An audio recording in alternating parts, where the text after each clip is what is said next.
Sometimes I still feel like that hopeless child. That worthless little fuck I was before Ramsey made me a star. I was nothing. A skinny kid wearing sneakers that were 2 sizes too big because the Salvation Army didn't have my size.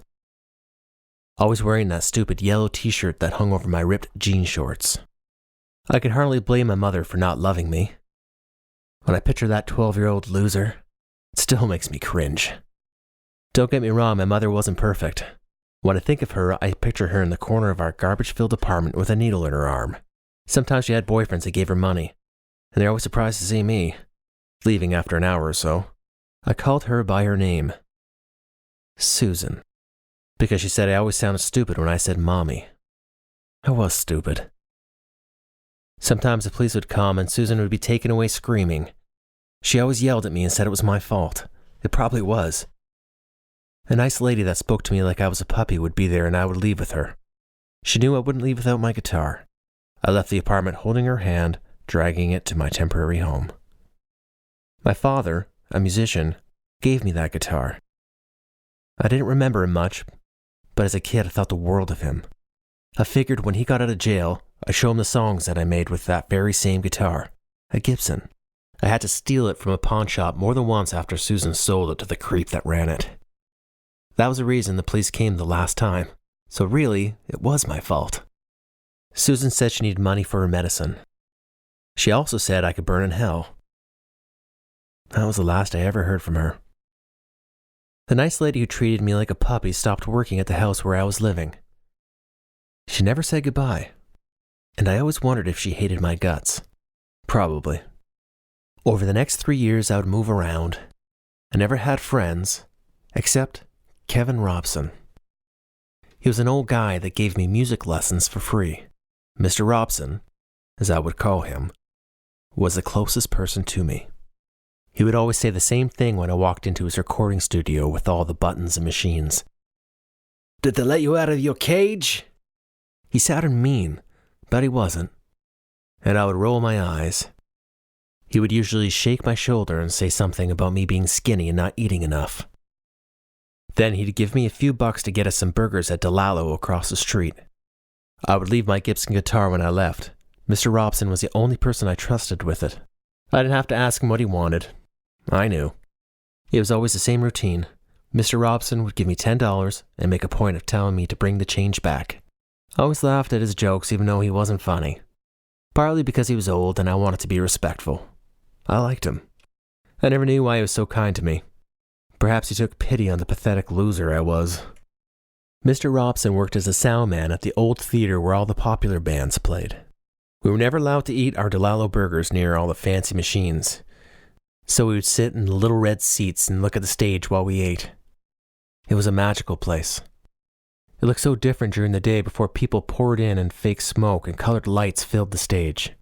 "It should look like a dream," Mr. Robson would say, referring to the lights and smoke they were testing for that evening's act. We would play guitar together after lunch in his sound booth. The first thing he taught me was the E pentatonic scale, and after that, it was history. I would show him songs that I wrote at home while my mother was out, and for whatever reason he always liked them and would tell the other co-workers to come and listen. "You have to make people feel something, kid. That's all that matters," he would tell me. If I finished a song completely, he would set me up on stage and I'd play for the crew while they worked. I like how my voice sounded grown up coming out of the big speakers and my acoustic guitar filled the room. Sometimes the lighting guys would turn down the house lights and light me up if they had time. It felt good, at a time when very few things did. "Use the whole stage, kid. Don't be shy to scream that last note," he'd say, giving me courage. It always helped that I sounded great after he fixed up my voice with his recording equipment. "Who's playing tonight?" I would ask as if I wasn't fishing for an invite. I would never show up without him saying it was okay. And he invited me almost every time. Then I would show up early and help set things up. Looking back, Mr. Robson and that theater were my entire world. Later, I often felt guilty that I was having such a good time while Susan sat in jail. Over the course of those 3 years, I saw countless bands. Mr. Robson would tell me what the bands did right and what they did wrong at the end of the night while we were cleaning up. There were all kinds of acts. I will never forget about the burlesque one-woman show that completely mesmerized the crowd. Her name was Miss Sugar. Now that's a real performer, kid. She had him in the palm of her hand right to the end, Mr. Robson said. She would come by every few months, and all the stage workers really liked her, for obvious reasons. I liked her because she was the only one that called me Brad instead of Kid. I later found out that Mr. Robson was a loner who never married. I guess it was pretty obvious there was no Miss Robson, considering he lived on fast food and spent every waking hour in his sound booth. Either way, I'm pretty sure, after a while, he was as close to me as I was to him. When I was 13, I got my first official birthday present. Now this is from everyone, kid, not just me. We all chipped in and got you a little something. Mr. Robson presented me with an electric guitar, a Gibson SG, like my acoustic. It looked like it was meant for rock and roll. It was orange-brown around the pickups and faded to black around the edges. I remember my throat feeling small and tight and my eyes watering a little. I didn't understand why I felt the need to cry, but somehow I kept the tears in. I just stood there like a statue, staring at that perfect guitar, trying to hold it together. I think Mr. Robson noticed, so he spoke for me. "This kid's gonna be a star," he said to everyone, and they all applauded in response, the noise overwhelming the small room. "Happy birthday, kid." That birthday was probably the best day I'd ever had up until that point. Mr. Robson said I was being silly for feeling guilty for having such nice things while my mother was locked up. After receiving the electric guitar, my lessons with Mr. Robson were mostly plugged into an amp rather than on the acoustic, and the songs I wrote were based around that awesome electric sound. Mr. Robson would say, "Don't always play with the volume at 10. They won't feel anything when you do that. For something to sound loud, it needs to be next to something quiet." Depending on who was playing at the theater that night, we sometimes would have to set up a backline. A backline is a setup of all the equipment we had at the theater, and the band would just show up and play on our amps, keyboards, and drums. Usually smaller bands would do that, or maybe when there were multiple acts and tearing down and setting up new equipment for each band just wasn't practical. Anyway, those days were the best, because the crew would get a chance to jam on the equipment during the day. Sometimes, we would play one of my songs, and I got to be front and center. It was amazing to play with a full band. Drums pounding, bass rumbling, my guitar sounding exactly how I wanted to when it was plugged into the Marshall amps. The more we played, the more often they would ask me to take center stage. They weren't as old as Mr. Robson, but they were still pretty up there. Even though they had gray hair, they acted like teenagers when they played, and they were really good musicians. One time we had fun with the smoke machine, using up all the dry ice. Mr. Robson gave us some trouble for that. So, after such an epic 13th birthday, I'd be lying if I said, when I walked in a year later, I wasn't wondering if they were doing something similar for my 14th. "Did they let you out of your cage?" Mr. Robson asked without fail. I laughed and started coiling up some cables. I pressed on like any other day, not feeling bad that Mr. Robson didn't know it was my birthday, but feeling bad I had some kind of expectation. As if the electric guitar wasn't enough. I quickly sorted myself out and tried to forget it was my birthday. I noticed they were setting up the back line, so I was hoping we'd get a little jamming in. "I was thinking of trying that burger place across the street," Mr. Robson said jokingly as he handed me a $10 bill. "Bring back the change," I said before he could, and laughed at the scowl that melted into a smile on his face. "Who's playing tonight?" I asked as I walked away. "Never heard of him, kid. Take a look at the marquee on your way out," he said. As I walked out of the grand theater into the foyer, I saw one of the crew members on a ladder beginning to put up black letters outside. Still curious about who was the night's act, I walked into the Lilo Burger and was greeted by the old couple who worked there. "I'll take the usual," I said to the smiling lady who took my money. I sat in a rickety chair and listened as they spoke in a language I couldn't understand. I never could tell if they were arguing or not. "Kid," the man who did the cooking shouted and handed me a paper bag with the burgers. The bag had a shine from the grease soaking through. "Thank you," I said as I walked towards the exit. "Hey, kid," the chef shouted again. With one hand on the door and another hand cradling the greasy goodness, I turned my head toward the smiling man behind the counter. "Don't forget about us when you're famous," he shouted. I had no idea what he was referring to. His wife smiled and pointed to the marquee across the street where the night's act had been posted. The crew member was walking away with the ladder in his hand. In big, bold, black letters, the marquee read, Iggy Pop, Miss Sugar, Brad Snyder. I threw the door open and stood on the sidewalk staring at the sign in disbelief. My heart was racing and I felt my throat tighten up. Alone on the sidewalk, I shouted for joy like a wild man and ran across the street getting honked at by the cars I was cutting off. I stumbled into the theater out of breath and smiling. "Happy birthday, kid," Mr. Robson cried out joyfully. I was completely overwhelmed. I had never played in front of anyone, and this was going to be a full house. I was sweating and probably looked a little bit green. "Sugar said she'd go on first and get him ready for you. You're going to do great." Because Mr. Robson took me by the shoulder and guided me to a seat. "Relax. You're ready. Just have fun with it. The guys will meet you backstage and you can decide what you want to play. Just do 20 minutes tops. You'll do great." I didn't respond. I just stared at the stage in disbelief and ate my burger like a smiling idiot. I met Iggy Pop briefly, and he was nothing like I thought he would be. He sounded like a grown-up, and he was actually really nice. Mr. Robson said I could learn from him, but complained that he kept the volume at 10 too much. I watched Miss Sugar from the side of the stage. She'd give me a wink here and there.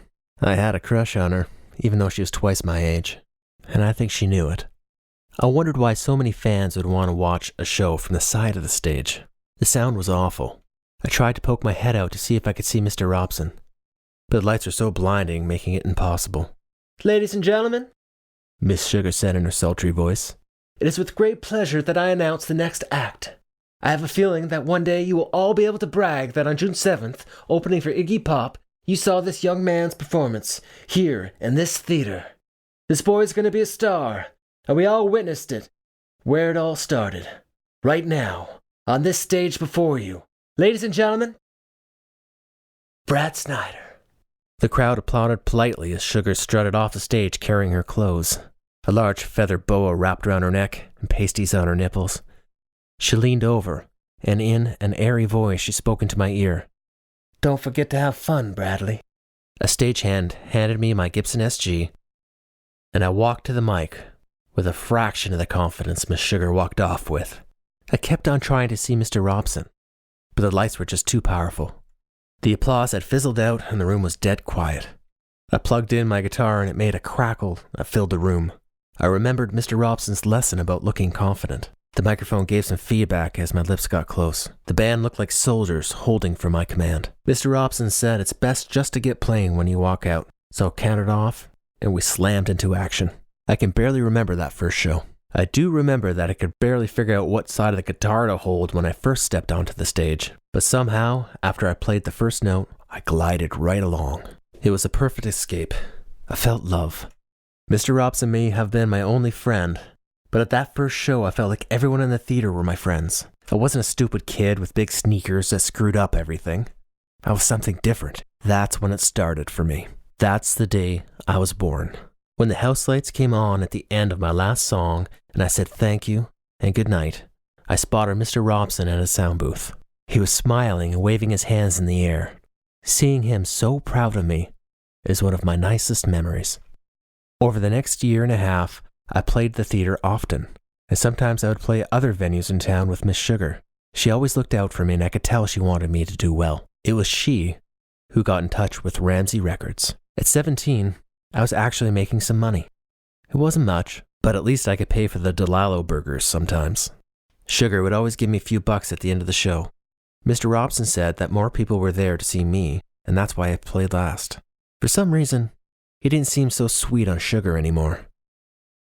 But he didn't talk about it. People seemed to know me around town because one of the shows I played made it on TV. I hope my father was allowed to watch television in jail and would recognize me.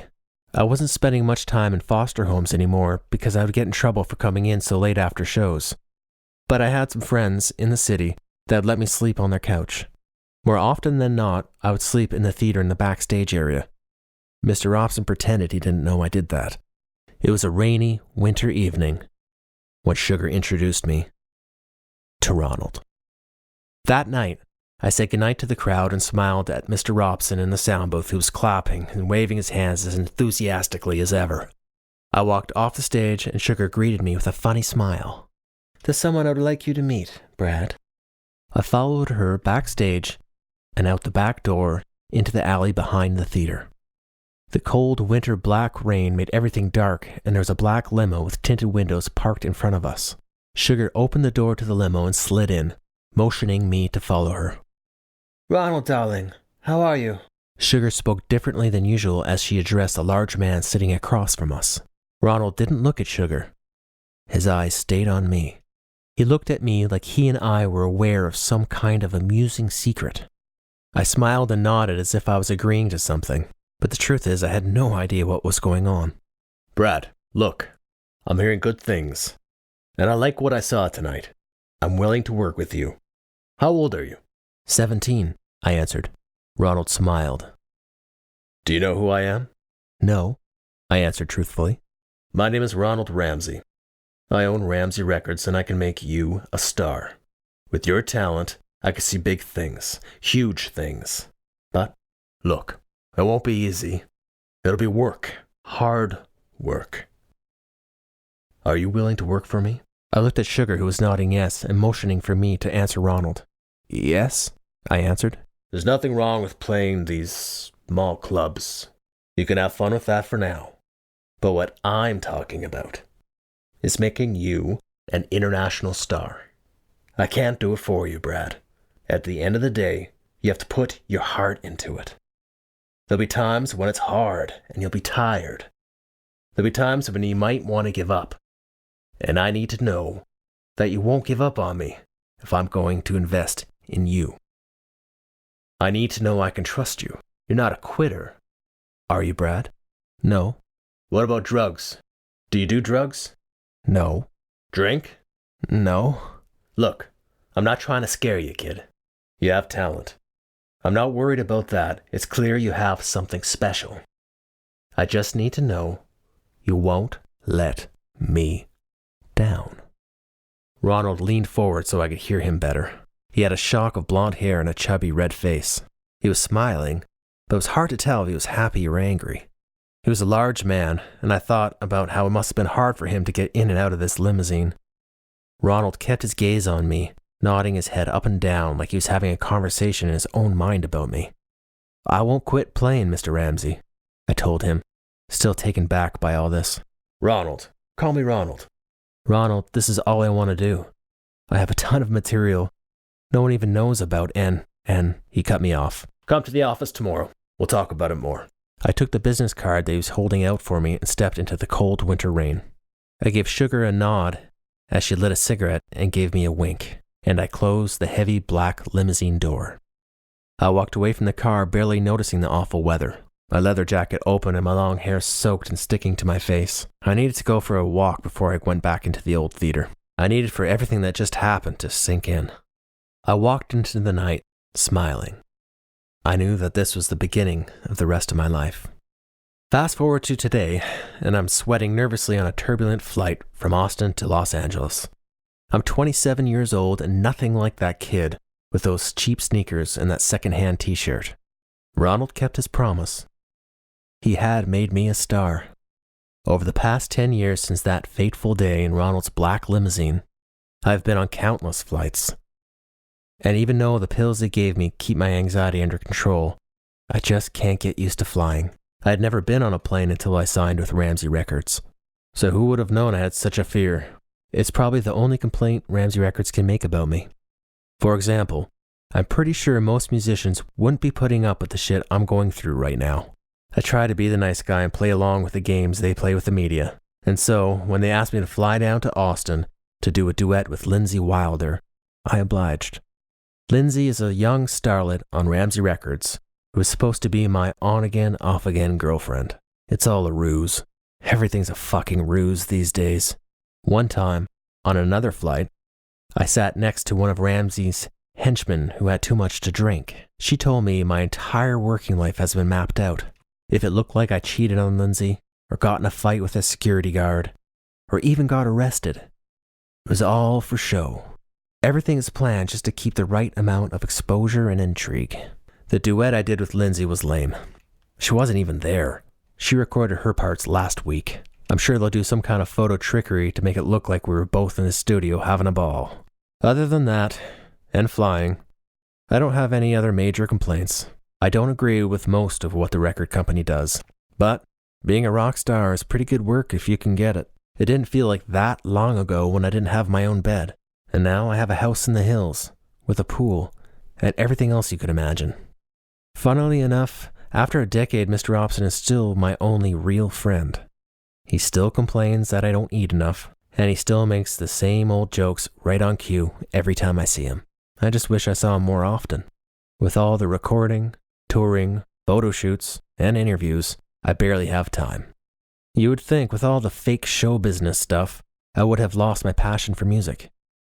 But that just isn't the case. Somehow, I managed to keep the two separate. My last single, Violent Little Things, went to number 1. Ramsey Records can manipulate the entertainment media as much as they want, but at the end of the day, all that matters is the music. I still write all my own material, except, of course, when I'm doing my lame duets with the starlet from the record company. Ladies and gentlemen, we'll be descending into Los Angeles shortly. Please remain seated with your seatbelts fastened. I feel the engines power down and my stomach goes into knots. Usually I have my bandmates with me, but as I'm on my own for this hellish experience in Austin, I fucking hate landing. I also hate takeoffs and everything else in the middle. When the wheels touch down, all my tense muscles relax and I let out a deep breath. We all know there is an alarming amount of musicians that die in their 27th year. Most of them, plane crashes. I guess that wasn't the flight that's going to kill me. I only have carry-on, so I quickly make it to the arrivals gate and look for my driver who's normally waiting for me. To my surprise, I'm greeted by somebody else, Lael Ramsey. Ronald's only daughter, a fresh-faced beauty, brown eyes, and long hair dyed teal. I haven't seen her in a few years. When we first met, she was just a kid, so it's strange seeing this young woman who must be at least 20 by now. When she spots me, she stretches her arms up high, waving at me with a smile. Well, well, well, what do we have here? I ask as I approach her, smiling back. Hi, Brad. How was your flight? She says. Are you my ride? I am. Come on, she replies, grinning, and I follow her out to the airport, trying not to stare at her ass. This is definitely not the bratty young girl I remember. That said, it is unusual that she's picking me up. Something's wrong. Look, Brad, she says as we approach the small blue electric car in the parking lot. I have bad news. I just don't know how to say this. What's up? I ask, my stomach turning with nerves. This isn't going to be good. It's your friend, Mr. Robson, she says quietly. He died last night. It takes a moment for the bad news to sink in. I'm not sure what to feel, or if I'm feeling anything. I just stare at nothing, trying to understand. Actually, what I'm feeling is almost the same as the day he gave me my first present, the guitar I still play today. My throat is tight. My body's growing hotter by the second. My eyes are starting to water. Only this time, I'm like back then, I can't stop it. It hits me all at once, like a tidal wave. I break down and cry like I've never cried before, surrounded by this massive, lonely parking lot. I barely realize it when Lael, Ronald's daughter, a girl I hardly know, is pulling me into her arms.